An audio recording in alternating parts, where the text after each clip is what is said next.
सभी भक्तों को मेरे चैनल में बहुत बहुत स्वागत करता हूं। हमारे 9 ग्रह होते हैं। वैसे तो 7 ग्रह हैं, लेकिन राहु केतु होकर के 9 ग्रह हो गए हैं। हर व्यक्ति के जीवन में ग्रहों का बड़ा ही विशेष प्रभाव रहता है और कहीं ना कहीं यह हमारे ग्रह हमारे बॉडी से, हमारे जन्म से जुड़े हुए हैं। तभी तो कहते हैं कि तुम्हारा समय कैसा चल रहा है। तो हमें क्या करना है, जब हमारा जन्म समय होता है तो निश्चित रूप से ग्रह हमारे ऊपर एक्टिवेट रहते हैं और कुछ अच्छे ग्रह रहते हैं, कुछ खराब ग्रह भी रहते हैं। अब हमें अपने 9 ग्रहों को एक्टिवेट कैसे करें, ये हमें इस वीडियो में समझना है। तो बहुत ही सरल उपाय मैं आपको बताता हूं, क्योंकि इस समय किसी भी व्यक्ति को ज्यादा समय नहीं है। तो सिर्फ वह स्नान करके, प्रातः स्नान करके ये कार्य कर ले तो निश्चित रूप से उनके 9 ग्रह अपने आप ही एक्टिवेट होते चले जाएंगे। आपको अपने हाथों से स्वयं ये कार्य करना है। जैसे आपका सूर्य खराब है, सूर्य की ये जो डिग्री है वह कम है, अस्त है, तो हमें क्या उपाय करना है। तो आपको सूर्य भगवान को प्रातः काल तांबे के लोटे में जल देना है, अर्घ देना है। इस प्रकार करके सूर्य भगवान की तरफ, पूरब की तरफ मुख करके तो प्रतिदिन यह कार्य कीजिए। यह कार्य आपको शुक्ल पक्ष से पहले रविवार से करना है, तो निश्चित रूप से आपको फल की प्राप्ति होगी। आपका सूर्य एक्टिवेट होता चला जाएगा अपने आप ही। इसके बाद आता है चंद्रमा। चंद्रमा यदि आपका अस्त हो गया है या किसी ग्रह से, राहु से या केतु से ग्रहण योग लगा है, पितृ दोष लगा है, तो हमें बहुत सरल उपाय करना है। क्या बोले, भगवान शंकर जी के ऊपर जल को डालना है, क्योंकि महादेव के ऊपर ही तो गंगा धारा है।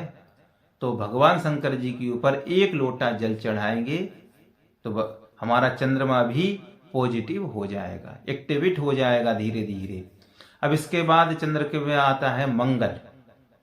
मंगल यदि आपका अस्त है, नीच का है, तो हमें क्या उपाय करना है। या योग कारक तो है लेकिन डिग्री कम है, तो हमें बहुत ही सरल उपाय करना है। जो मजदूर लोग होते हैं, जो मजदूरी कर रहे हैं, मकान की, दुकान की, किसी की भी, उन्हें हमें जल की व्यवस्था करना है। हमें उन्हें पानी पिलाना है, मजदूरों को अपने हाथों से। ऐसा नहीं हमने कह दिया और किसी नौकर से कह दिया वो पिला रहा, वो नहीं, आपको स्वयं पिलाना है। यदि आपके ग्रहों को एक्टिवेट करना है तो आप मंगल को एक्टिवेट करना चाहते हैं, मंगल का पूर्ण रूप से फल लेना चाहते हैं, तो आप मजदूरों को जल पिलाइए। इसके बाद नंबर आता है बुध देव का। बुध देव जो हमारे बुद्धि के दाता है, बुद्धि को देने वाले हैं, तो हमें बुध को एक्टिवेट कैसे करना है। बुध आपका योग कारक है, भाग्येश है, कर्मेश है, पंचमेश है, और वह अस्त बैठा हुआ है अथवा उसकी डिग्री कम है। तो हमें बहुत सरल उपाय इसी में करना है कि हमें पौधों पे पानी डालना है, पौधों को हमें जल से सींचना है, ये हमें उपाय करना है। तो प्रतिदिन हम पौधों को पानी दें, लेकिन ये ध्यान दीजिए जो ग्रह है उसी के अनुसार आपको कार्य करना है। इसके बाद आती है बुधवार के बाद गुरु महाराज की। तो गुरु जो देव होते हैं, यह देवताओं के गुरु हैं। 2 प्रकार के गुरु रहते हैं कुंडली के अंदर या ग्रहों के अंदर, एक देवताओं के गुरु, एक राक्षसों के, दानवों के गुरु। तो ये गुरु महाराज हैं वह देवताओं के गुरु हैं, बृहस्पति जी महाराज। तो हमें मंदिर में पानी की व्यवस्था करना है, मंदिर में प्याऊ लगवा दें, पानी की व्यवस्था करवा दें, तो निश्चित रूप से आपके बृहस्पति देवता प्रसन्न रहेंगे और आपको मन अनुकूल वह आशीर्वाद देते रहेंगे। आपका कोई भी ग्रह कार्य है या दाम्पत्य जीवन से निश्चित रूप से आपको फलभूति होगी। इसके बाद आते हैं शुक्र महाराज। शुक्र देवता राजा बलि के गुरु थे। तो हमें क्या उपाय करना है कि मीठा शरबत बनाना है शुक्रवार के दिन। मीठा शरबत बना करके हमें बांटना है, पिलाना है सभी लोगों को जितना हो सके। तो ये कार्य आपको करना है शुक्रवार के दिन। अब इसके बाद आता है शनिवार का दिन।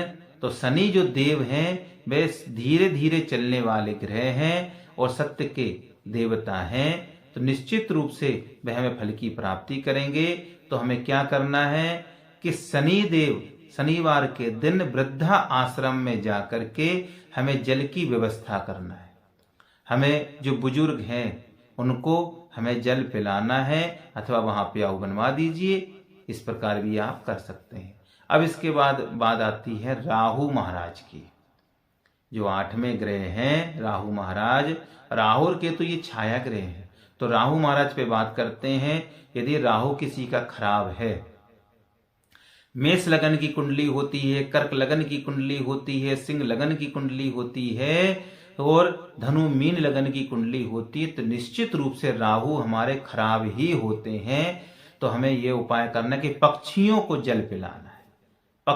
पक्षियों के लिए छत के ऊपर हम कोई किसी पात्र के अंदर जल को रख सकते हैं, जल की व्यवस्था कर सकते हैं।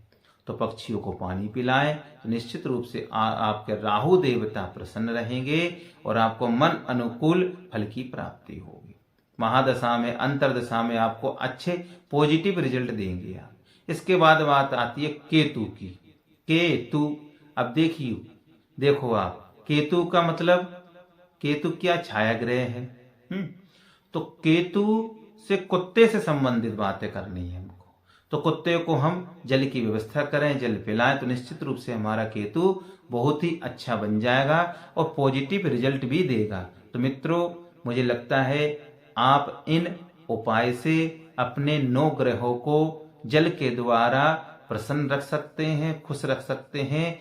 ये वीडियो आपको अच्छा लगा हो तो निश्चित रूप से आप सब्सक्राइब कीजिए, लाइक कीजिए और जो कुछ भी पूछना है वह आप कमेंट में लिख करके पूछ सकते हैं।